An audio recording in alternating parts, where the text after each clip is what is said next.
Public ಟೈಮ್ಸ್ಗೆ ಸ್ವಾಗತ. ನನ್ನ ನೆಚ್ಚಿನ ಸೈಂಟಿಸ್ಟ್ ಯಾರು?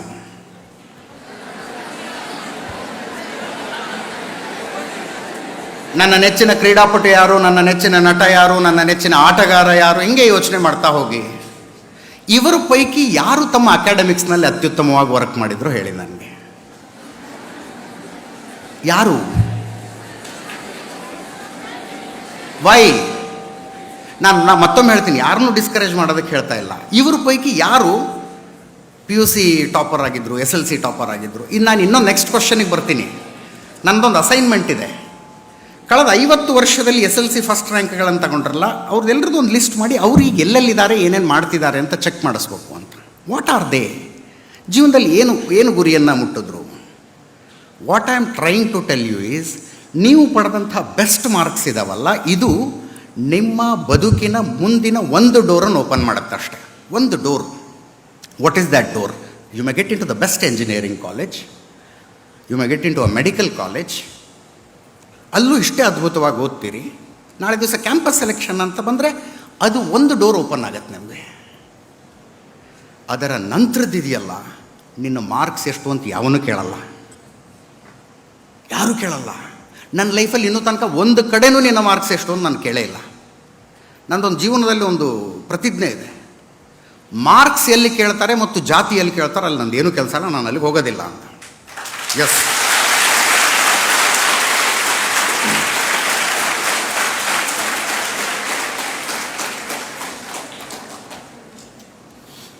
ಮಾರ್ಕ್ಸು ಮತ್ತು ಜಾತಿ ಎರಡನ್ನು ಎಲ್ಲಿ ಕೇಳ್ತಾರೆ ಅಲ್ಲಿಗೆ ನಾನು ಹೋಗೋದಿಲ್ಲ ಅಂತ. ತಗೊಂಡು ಏನು ಮಾಡ್ತೀರಿ ಜಾತಿನ? ನಾನೇನು ಅಪ್ಲಿಕೇಶನ್ ಹಾಕ್ಕೊಂಡಿದ್ನ ಇಂಥ ಜಾತಿಲಿ ಹುಟ್ಟಬೇಕು ಅಂತ? ಮಾರ್ಕ್ಸು ನೀವು ಟೆಕ್ಸ್ಟ್ ಬುಕ್ ಬರೆದಿಟ್ಟರೆ ಹಣೆ ಬರೋಕ್ಕೆ ಓದೋಕ್ಕಾಗುತ್ತಾ? ನನ್ನಂತವನಿಗಂತೂ ಆಗಲ್ರಿ ಅದು ಓದೋಕ್ಕೆ. ಅದನ್ನು ಓದಿ ಎಲ್ಲಿಂದ ತರಲಿ ನಾನು ಮಾರ್ಕ್ಸು? ನೋ, ನನ್ನ ಕೈಯಲ್ಲಿ ಇರೋದಲ್ಲಪ್ಪ ಅದು. ಇಲ್ಲಿ ಓದಿ ರ್ಯಾಂಕ್ ತಗೊಂಡಂಥ ವಿದ್ಯಾರ್ಥಿಗಳಿಗೆ ಅಭಿನಂದನೆಗಳು. ನನಗೆ ನೀವು ರೂಢಿಸಿಕೊಂಡಷ್ಟು ಶಿಸ್ತನ್ನು ನಾನು ರೂಢಿಸಿಕೊಳ್ಳೋದಕ್ಕಾಗಲಿಲ್ಲ ಜೀವನದಲ್ಲಿ. I regret. ನಾನು ನಿಮ್ಮಷ್ಟು ಚೆನ್ನಾಗಿ ಓದಿದ್ರೆ ಅಟ್ಲೀಸ್ಟ್ ನಿಮ್ಮ ಅರ್ಧನಾರು ಮಾರ್ಕ್ಸ್ ತೆಗಿತಿದ್ನೋ ಏನೋ. ಭಾಳ ಜನ ಮೊನ್ನೆ ಒಂದು ಯಾವುದೋ ಪ್ರತಿಭಾ ಪುರಸ್ಕಾರದಲ್ಲಿ ವಿದ್ಯಾರ್ಥಿ ಹೇಳ್ತಾ ಇದ್ದ 625ಕ್ಕೆ 600 ಮಾರ್ಕ್ಸ್ ಏನೋ, ನನಗೆ ಯಾಕೆ 25 ಕಡಿಮೆ ಆಯಿತು ಅಂತ ಯೋಚನೆ ಮಾಡ್ತಿದ್ದೀನಿ ನಾನು ಅಂತ. ನಾನು ಯೋಚನೆ ಮಾಡ್ತಿದ್ದೆ, ಅವ್ನ ಮಾರ್ಕ್ಸಲ್ಲಿ ಇಬ್ಬರು ಪಾಸ್ ಆಗ್ಬೋದಾಗಿತ್ತಲ್ಲ ಅಂತ ನಾನು ಯೋಚನೆ ಮಾಡಿದೆ. ಇಬ್ಬರು ಪಾಸ್ ಆಗ್ಬೋದಾಗಿತ್ತಲ್ಲ. ಇಬ್ಬಿಬ್ಬರು ಪಾಸ್ ಆಗುವಷ್ಟು ಮಾರ್ಕ್ಸ್ಗಳನ್ನು ಒಬ್ಬೊಬ್ಬರು ತಗೊಂಡಿದ್ದೀರಿ ನೀವು, ಅಭಿನಂದನೆಗಳು. ಆದರೆ ಇಲ್ಲಿಂದ ಮೈ ಮರಿಬೇಡಿ ಅನ್ನೋದು ನನ್ನ ಸಲಹೆ. ಇಲ್ಲಿಂದ ಮೈ ಮರಿಬೇಡಿ. ನೀವು ತಗೊಂಡಂಥ ಮಾರ್ಕ್ಸ್ಗಳು it will be help. I am not telling ಇದೇನು ಸಹಾಯನೇ ಆಗಲ್ಲ ಅಂತಲ್ಲ. ನಿಮ್ಮ ಕರಿಯರ್ನ ಮುಂದಿನ ಒಂದು ಬಾಗಿಲು ಅಥವಾ 2 ಬಾಗಿಲುಗಳನ್ನು ತೆರೆಯಬಲ್ಲದು. ಅದಕ್ಕಿಂತ ಮುಂಚೆ ಇದೆಯಲ್ಲ, it is all about attitude. It is all about attitude. ನೀವು ಸವಾಲುಗಳನ್ನು ಹೆಂಗೆ ಸ್ವೀಕಾರ ಮಾಡ್ತೀರಿ? ಚಾಲೆಂಜಿಂಗ್ ಸಿಚುವೇಶನ್ಗಳಲ್ಲಿ ಹೆಂಗೆ ಬಿಹೇವ್ ಮಾಡ್ತೀರಿ? How is your communication? ನೀವು ಎದುರು ಹೋಗಿ ನಿಂತ್ಕೊಂಡ್ರೆ ಏನು ಕಾನ್ಫಿಡೆನ್ಸ್ನಲ್ಲಿ ಮಾತಾಡ್ತೀರಿ? ಅದರಿಂದ ಮುಂದಿನ ಬಾಗಿಲುಗಳು ತೆರೀತಾ ಹೋಗ್ತವೆ. ಆವಾಗ ಬಹಳಷ್ಟು ಜನರಿಗೆ ಆಶ್ಚರ್ಯ. ಇಂಥ ಆಶ್ಚರ್ಯಗಳನ್ನು ನಾನು ನನ್ನ ಕ್ಲಾಸ್ಮೇಟ್ಸಿಗೆ ಭಾಳ ಸಲ ಕೊಟ್ಟಿದ್ದೀನಿ. ನಿಮ್ಮ ಕ್ಲಾಸಿನಲ್ಲಿ ಅತ್ಯಂತ ದೊಡ್ಡ ಅನ್ನಿಸಿಕೊಂಡವನು ಯಾರು ನಿಮ್ಮನ್ನು ಓವರ್ಟೇಕ್ ಮಾಡ್ಕೊಂಡು ಹೋಗ್ಬಿಡ್ಬೋದು. When it comes to confidence, when it comes to attitude, ಯಾರನ್ನು ದಡ್ಡ ಅಂದ್ಕೊಂಡಿರ್ತಾರಲ್ಲ ಅವ್ರು ಓವರ್ಟೇಕ್ ಮಾಡ್ಕೊಂಡು ಹೋಗ್ಬಿಡ್ಬೋದು. ಯಾಕಂದ್ರೆ ದಡ್ಡರಲ್ಲಿ ಕಾನ್ಫಿಡೆನ್ಸ್ ಜಾಸ್ತಿ ಇರುತ್ತೆ. ಅವ್ರ ಹತ್ರ ಏನಾದ್ರು ಸವಾಲು ಸ್ವೀಕರಿಸ್ತೀನಿ ಅನ್ನೋ ಕಾನ್ಫಿಡೆನ್ಸ್ ಜಾಸ್ತಿ ಇರುತ್ತೆ. ನಾನು ತುಂಬ ಸಲ ಇಂಟರ್ವ್ಯೂ ಮಾಡ್ತಾ ಇರ್ತೀವಲ್ಲ ನಮ್ಮ ಚಾನಲ್ಗೆ, ಹುಡುಗರು ಬೇಕು ಅಂತ. ಒಬ್ಬ ಹುಡುಗ ಬಂದಿದ್ದ. ಈ ಭಾಷಣ ಅವನು ಏನಾದ್ರು ನೋಡ್ರು ಭಾಳ ಬೈತಾನೆ ನನಗೆ. ಹುಡುಗ ಬಂದಿದ್ದ, ಹಾವೇರಿ ಅವನು. ಒಂದು 7 ಜನರ ಇಂಟರ್ವ್ಯೂ ಆದಮೇಲೆ ಕರೆದ್ವಿ ಅವನ್ನ. ಕರೆದು ಏನೋ ಹೆಸರು ಅಂದ್ವಿ. ಅವ್ನ ಹೆಸರು ಹೇಳ್ದ. ಏನು ಮಾಡ್ತೀಗ ಅಂತ. ಪಾಂಡವ ಪೇಪರಲ್ಲಿ ಕೆಲಸ ಮಾಡ್ತೀನಿ ಅಂದ. ಪಾಂಡವ ಅಂತ ಪೇಪರ್ ಇದೆಯಾ ಅಂದೆ ನಾನು. ನೀವು ಹಾವೇರಿಗೆ ಬರ್ರಿ ಸರ, ಪಾಂಡವ, ಕೌರವ, ಧೃತರಾಷ್ಟ್ರ ಎಲ್ಲ ಅದಾವೆ ನಮ್ಮಲ್ಲಿ ನಾವು. ಆಯ್ತಪ್ಪ, ಏನು ಕೆಲಸ ಮಾಡ್ತೀವಿ ಅಂದೆ. ಸರ ಬೆಳಗ್ಗೆ ಬರ್ತೀನಿ ಆಫೀಸ್ಗೆ, ಪ್ರೆಸ್ ಮೀಟ್ ಇರ್ತಾವೆ, ಹೋಗಿ ಪ್ರೆಸ್ ಮೀಟ್ ಕವರ್ ಮಾಡ್ತೀನಿ, ವಾಪಸ್ ಆಫೀಸಿಗೆ ಬಂದು ಟೈಪ್ ಮಾಡ್ತೀನಿ, ಆಮೇಲೆ ಪೇಜ್ ಹಾಕ್ತೀನಿ. ಅಲ್ಲಿಂದ ನಮ್ಮ ಎಡಿಟರ್ ಸ್ಕೂಟ್ರ್ ಹಿಂದ್ಗಡೆ ಕೂತ್ಕೊಂಡು ಪ್ರಿಂಟಿಂಗ್ ಪ್ರೆಸ್ಸಿಗೆ ತಗೊಂಡು ಹೋಗ್ತೀನಿ. ಪ್ರಿಂಟಿಂಗ್ ಆದಮೇಲೆ ಬಂಡಲ್ ಕಟ್ತೀನಿ, ಬಂಡಲ್ ಆದಮೇಲೆ ಹೋಗಿ ಬಸ್ಸಿಗೆ ಹಾಕ್ತೀನಿ ಅಂದ. ನೀವು ಒಂದು ಪತ್ರಿಕಾ ಕಚೇರಿ ಅಷ್ಟು ಕೆಲಸ ಮಾಡ್ತಿದ್ದೀನಿ ಅಂತ ಹೇಳ್ತಿದ್ದ. ನಾನು ಇದನ್ನೆಲ್ಲ ಮಾಡ್ತೀಯೇನೋ ಅಂದೇನ. ಅದಕ್ಕೆ ಅವನಂದ, ಹ್ಞೂ ಸರ್, ನಮ್ಮ ಎಡಿಟ್ರ್ ಸಣ್ಣ ಮಗು ಇದೆ, ಅವರು ಹೆಂಡತಿ ಎಲ್ಲರೂ ಹೊರಗಡೆ ಹೋಗ್ತೀನಿ, ಮಗು ನೋಡ್ಕೊಂಡ್ರೆ ಮಗುನ ನೋಡ್ಕೊತೀನಿ ನಾನು ಅಂದ. ಐ ವಾಸ್ ಲೈಕ್, ಏನಪ್ಪ ಒಂದು ಆ್ಯಟಿಟ್ಯೂಡ್ ಅಂದೆ ನಾನು. ಸಂಬಳ ಎಷ್ಟು ಕೊಡ್ತಾರೆ ಅಂದ. ಅದು ಬಿಡಿ ಸರ್, ಹಾವೇರಿದೆ ಏನು, ಅದನ್ನೇನು ತಗೊಂಡು ಏನು ಮಾಡ್ತೀರಿ, ನೀವು ಎಷ್ಟು ಕೊಡ್ತೀರಿ ಹೇಳ್ರಿ ಅಂದ ಅವನು. ಹಂಗಲ್ಲೋ ತಮ್ಮ, ಅಲ್ಲಿ ಎಷ್ಟು ಕೊಡ್ತಾರೆ ಹೇಳೋ, ಅದ್ರ ಮೇಲೆ ಡಿಸೈಡ್ ಮಾಡಬೇಕು. ಅವನಂದ, ಸರ ಬೆಳಗ್ಗೆದ್ದು ನಾನು ನಮ್ಮ ಎಡಿಟರ್ ಮನೆಗೆ ಅವ್ರ ಹೆಂಡತಿ ಹತ್ರ, ಮೇಡಮ್ ನಾಷ್ಟ ಏನು ಮಾಡಿರಿ ಅಂತ ಹೋಗ್ತೀನಿ, ಬಟ್ ಬೆಂಗಳೂರಾಗ ನಿಮ್ಮ ಮನೆಗೆ ಬರೋಕ್ಕಾಗಲ್ಲ ನನಗೆ ಅಂದವನು. Look the way he presented himself ಐಸೆ. ಅವನು ನಮ್ಮ ಊರಲ್ಲಾದರೆ ನಮ್ಮ ಎಡಿಟರ್ ಮನೆಗೆ ಹೋಗಿ ಅವ್ರ ಹೆಂಡತಿ ಹತ್ರ ಕೇಳ್ತೀನಿ ನಾನು, ಮೇಡಮ್ ನಾಷ್ಟ ಏನು ಮಾಡಿರಿ ಹಾಕ್ಕೊಡ್ರಿ ಅಂತೀನಿ. ಇಲ್ಲಿ ಅಜಿತ್ ಹನುಮಕ್ನವ್ರ ಮನೆಗೆ ಬಂದು ಕೇಳೋಕ್ಕಾಗಲ್ಲಲ್ಲ, ಅದಕ್ಕೆ ಸಂಬಳ ಅದೇ ಬೇರೆ ಇದೇ ಬೇರೆ, ಇದನ್ನು ನೋಡ್ಕೊಂಡು ಡಿಸೈಡ್ ಮಾಡಿರಿ ಅಂತ ಅವನು. ಅದಾದಮೇಲೆ ಕೇಳಿದೆ, ಆಯ್ತಪ್ಪ ಈಗ ನೌಕರಿ ಕೊಡಲ್ಲ ಅಂದ್ರೆ ಏನು ಮಾಡ್ತೀಯ? ಲಾಲ್ಬಾಗ್ ವಿಧಾನಸೌಧ ನೋಡ್ಕೊಂಡು ಊರಿಗೆ ಹೋಗ್ತೀನಿ ರೀ ಅಂದ.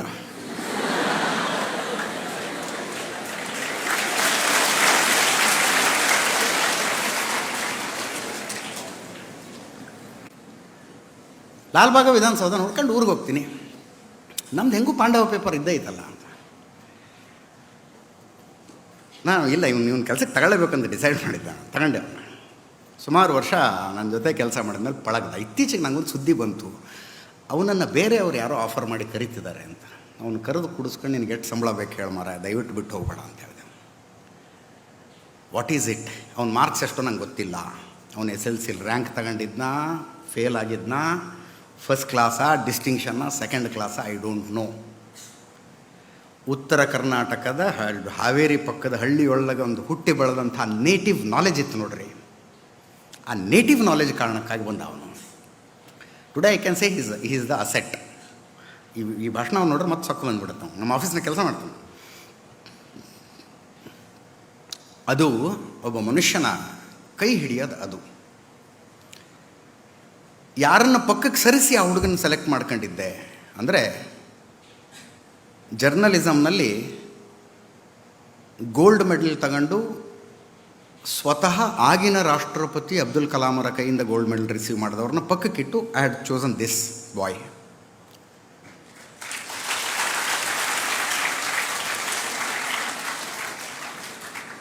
ಅದಕ್ಕೆ ಇಲ್ಲಿ ಯಾರು ನಿಮ್ಮನ್ನು ನೀವು ದಡ್ರು ಅಂದ್ಕೊಂಡಿದ್ದೀರಿ, ನಿಮಗೇನೋ ಅರ್ಥ ಆಗ್ತಿಲ್ಲ ಅನ್ನಿಸ್ಕತ್ತಿದೆ, ಡಿಸ್ಕರೇಜ್ ಆಗಬೇಡಿ.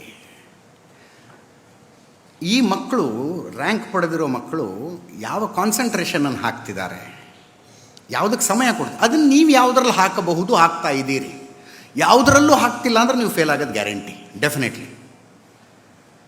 ಇವರು ಟೆಕ್ಸ್ಟ್ ಬುಕ್ ಓದೋದ್ರಲ್ಲಿ ಏನು ಕಾನ್ಸಂಟ್ರೇಷನ್ ಹಾಕ್ತಿದ್ದಾರೆ, ಸಮಯ ವ್ಯಯ ಮಾಡ್ತಿದ್ದಾರೆ, ಅದಕ್ಕೋಸ್ಕರ ಏನು ತಲೆ ಕೆಡಿಸ್ಕೊ, ಅದನ್ನು ನೀವು ಇನ್ಯಾವುದ್ರಲ್ಲಾದರೂ ಮಾಡುತ್ತಿದ್ದರೆ ತಲೆ ಕೆಡಿಸ್ಕೋಬೇಕಾಗಿಲ್ಲ.